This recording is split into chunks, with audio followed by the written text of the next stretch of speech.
where something bad has happened, your sort of natural response is to surround yourself with people. So you think that's going to be a good thing. Nothing replaces time by myself. Not taking that time, not creating that space for myself, only amplified that need. It was like the veil had been lifted, and I was like, oh my God, all I had needed this whole time. Hello, my beautiful friends. My name is Dr. Beck. And I am Kristeen Barker, and this is Am I Doing It Wrong? A podcast for doctors by doctors. Every week on the pod, we'll be bringing you conversations which shine light in dark places, normalise the doctor journey, ease unnecessary suffering, and give you actionable steps to thrive in all facets of your life.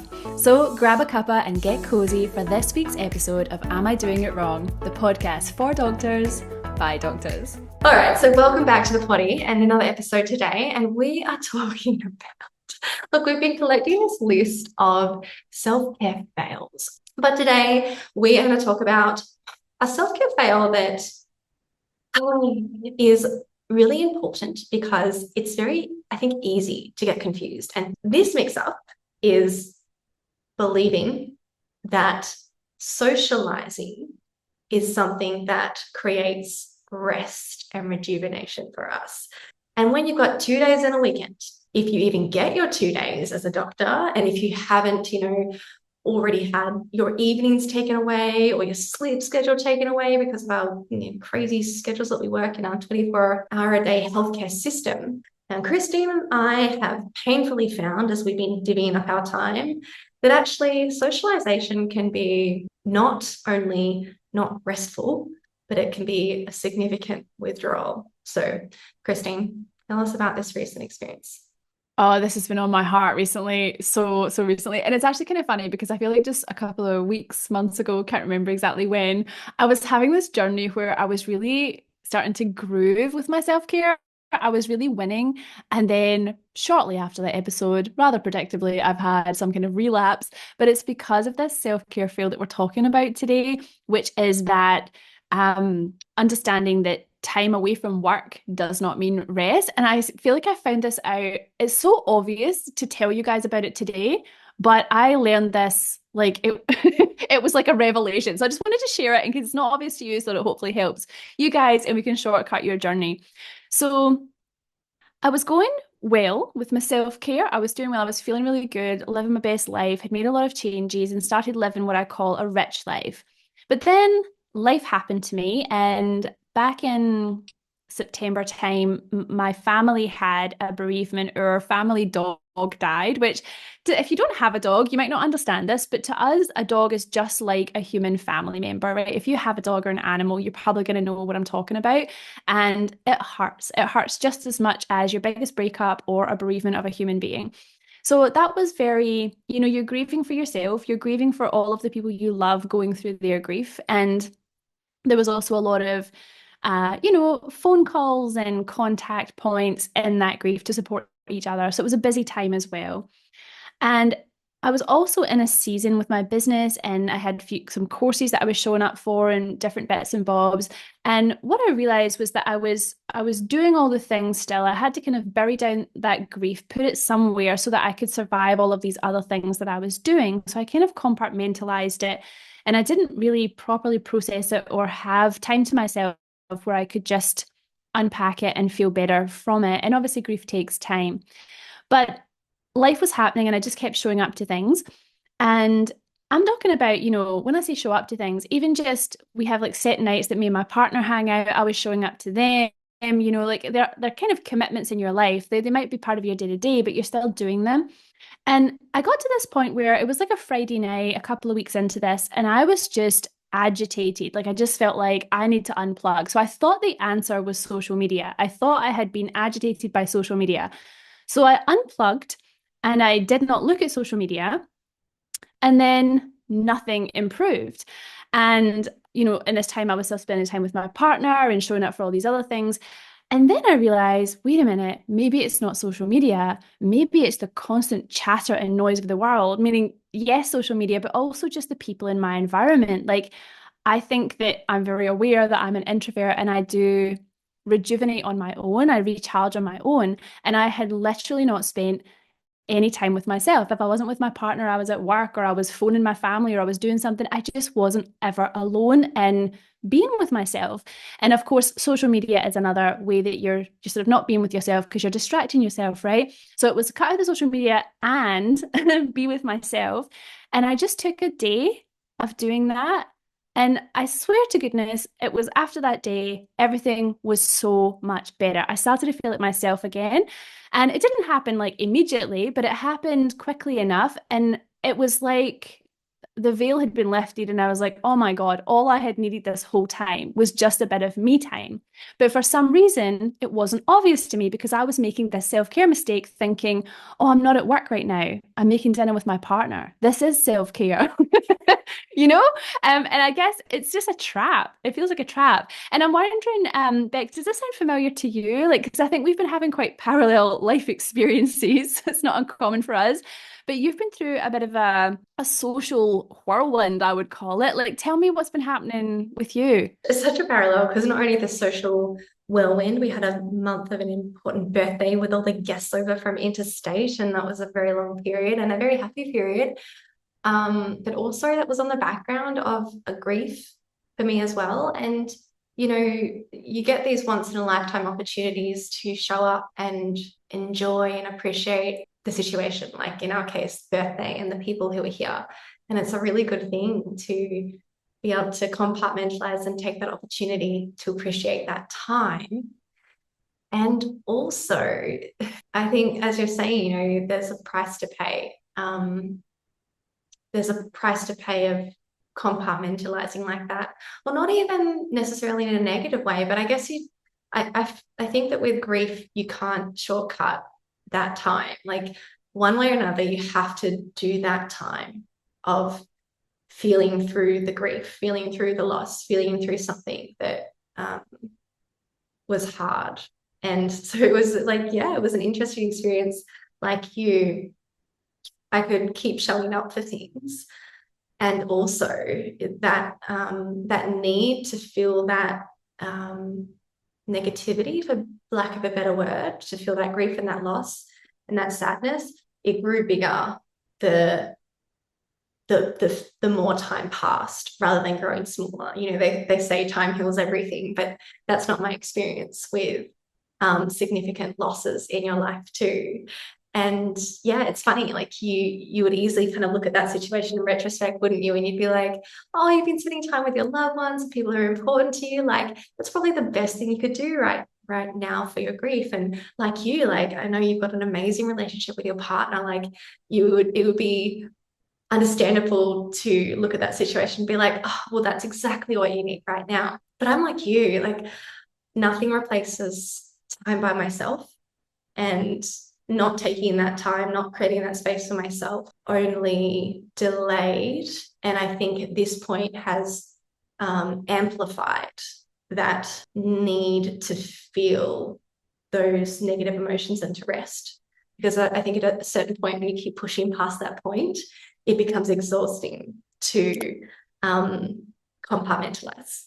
Perhaps at first it's easier to compartmentalize, but I think you kind of wear down those essentially willpower resources to do that work. So it really resonates with me. And I know for you, like it's an interesting experience that so much in your life is so incredibly amazing. And it's the same with me. Like everything in my life has never been better than it is right now. Like my situation is so incredibly fantastic. It's everything I could have dreamed of. It's more than I could have dreamed of. Everything's really, really good. And still that need to express those negative emotions and to rest by myself is as loud and as important as any other time. Yeah, yeah. And it sounds like you're making plans to really lean into that in the near future as well, isn't it? And I guess just as you were saying that though, it is actually more complicated than obviously we've been through the grief experience and not, and that's kind of followed us around through this, and then we really needed to spend time with ourselves just to process that. But equally, it mightn't be quite as bad as grief. It might just be like a cumulative, like, micro traumas at work or all these little things. So it could still be like these kind of things that are following you around that you're only going to be able to process on yourself, and they can really build up to become quite a big, I guess, burden cloud that you're going to hold in. But it's quite complicated. I was thinking about in both of our experiences where something bad has happened, your sort of natural response, like you say, is to surround yourself with people. So you think that's going to be a good thing.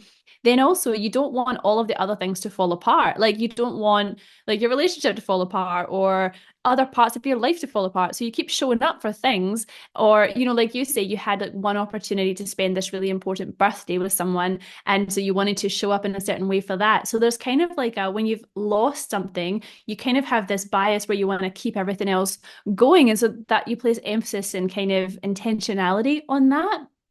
But then equally, I feel like that's true, but also when we're in those situations, even at the best of times, even in a normal, like day to day, you had mentioned to me before when we were talking about this offline about how in these social situations we have like a hypervigilance that it's not resting, because in order to be social and be showing up to these things in the way that you want to, for everyone else around you and everyone else that's involved, it's actually quite a lot of energy to put your best self forward, especially when you're struggling with something or it's not coming, immediately naturally to you. And there's also this hypervigilance where you can't let your guard down in these social situations. And so I was wondering if you could speak to that concept of hypervigilance and how that exhausts us. Yeah, I love how you drew that connection between, you had this unexpected grief event or whatever unexpected urgent event happens in your life. And we kind of feel like, the advice is often to sort of like, nothing's more important in that moment. Drop everything and take care of yourself. That's rarely the reality in your life. And yes, I appreciate if you really wanted to drop everything, just exit from all of life, you could. And also, a lot of us, as you're saying, we have all these other situations and people that we actually want to show up to in life. We want to keep connected with those things. We're not willing to give them up given the consequences that might come. And I mean, I think we can question that with our family and with our loved ones about, would we actually lose them? Would anything bad actually happen if we were honest with them and said, we need this time by ourselves? Like, I'm just reflecting on that for myself. I think that conversation is probably an option for me that I haven't considered. And I guess I just want to offer that to you guys too.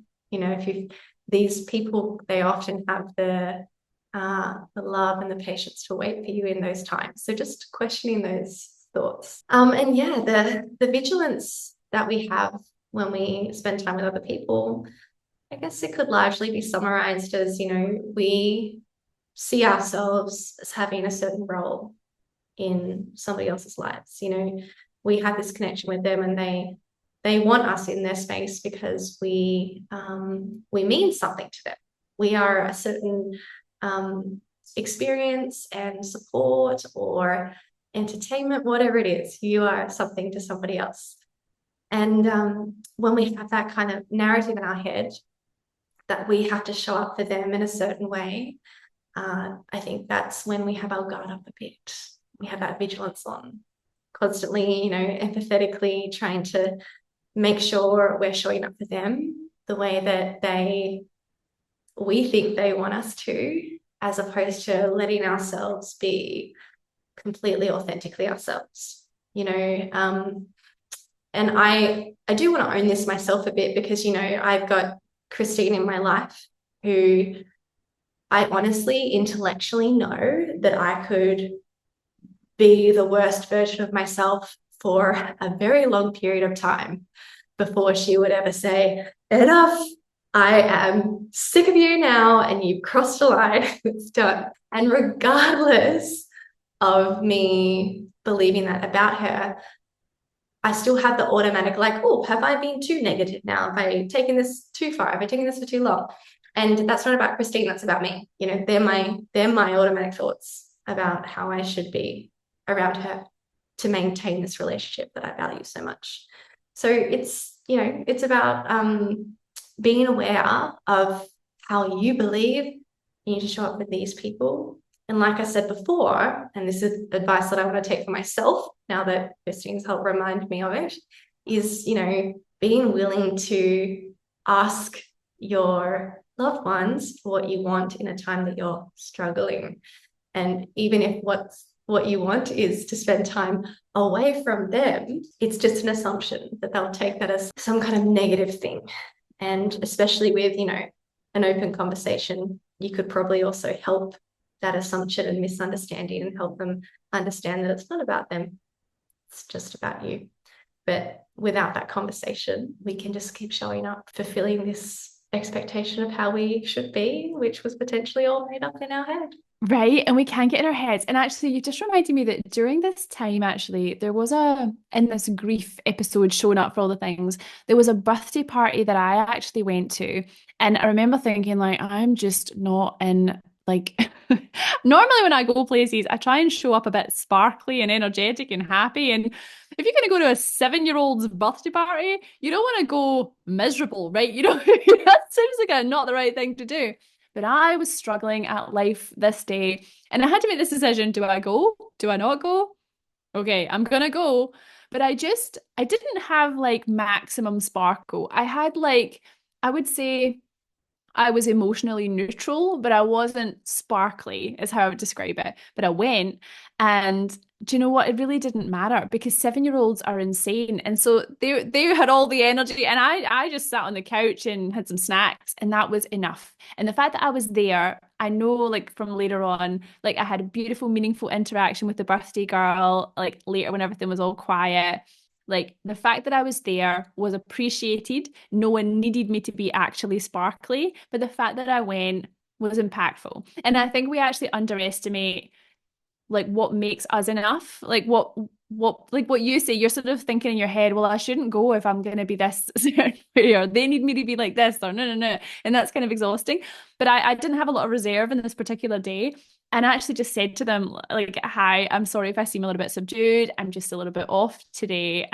Yeah, like, how are you? And they were totally fine with that. Actually, they were having a similar time, and they were also just showing up for their daughters, but like they weren't necessarily their sparkliest that day either. And so it was much appreciated, that kind of authenticity. So I think it's interesting because we do put a lot of pressure on ourselves to show up in a certain way. And the point of this podcast is really saying that can be exhausting. Like being that level sparkly can be exhausting when you don't have a full cup. Yeah. But you don't have to be. That's the good news. Yeah, exactly. So considering for where you are right now and how you interact with people and what you think your expectations are of yourself, socializing might be exhausting for you. And then also we can work towards, being curious about these times where we do find socializing exhausting, and just notice any time that we have expectations of ourselves. And just, you might be right in your expectations, but, Kristeen just gave us an example of testing that hypothesis and finding out that actually it was wrong. And then that gives her an opportunity to drop that expectation and perhaps show up to a social situation like that with these people who accept her as she authentically is, sparkly or not sparkly that day. And then you're potentially creating the space where social situations can actually be a restful and rejuvenating place. And I don't think that ever truly is going to replace time by yourself.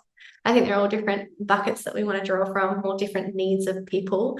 But definitely in my life, any place where I can remove unnecessary hypervigilance, any unnecessary tension or stress, I want to use those situations to investigate that so I can live a more free and energetic life.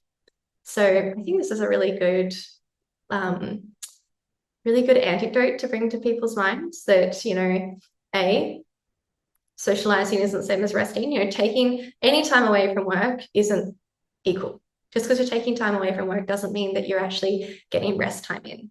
Make sure you check in with what allows you to rest. And then 2, you have that opportunity, if you'd like, to investigate why social situations draining.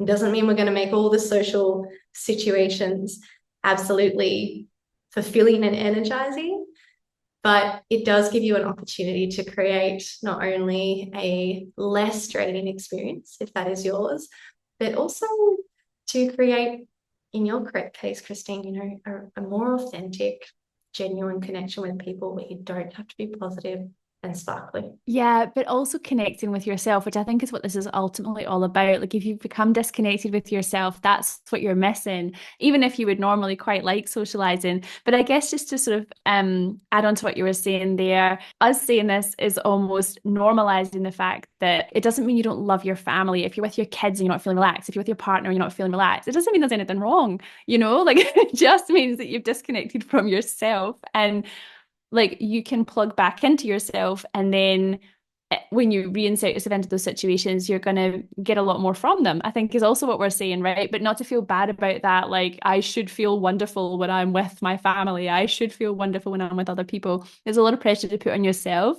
And I think yeah, one of the things that I love to do here is just to give you guys permission to be okay with the fact that maybe you don't find it relaxing to be with your favorite people. That is actually all right, and they'll think it's all right. Like Beck was saying, you could always express it to them, or if you don't feel comfortable, you can just take some time out and arrange it for yourself. But I think it's important to connect to yourself before you connect to other people, I think. And it's something, like I say, I completely forgot about. Just another reminder. I love that. That's awesome. That's what I mean. Talking to you, I get all these really useful reminders. It's hard to hold all this useful stuff in your head sometimes. And I guess that's why like podcasts are so useful. You can just throw headphones in your ears for people who, you know, you resonate with, you have the same values and philosophy with, and you can just be reminded of things that are helpful, things that you can easily forget. All this to say, we hope that you guys get the same thing. Please let us know, you know, what you're struggling with, or more things that you'd like for us to talk on, things that you'd like to be reminded of more frequently, because we're here to serve you. Thank you so much for joining us today, and we will see you next week. I've been waiting all my life for something. I've been down the darkest roads and up in the clouds, but I've always felt that something's missing. That was until I found you right there.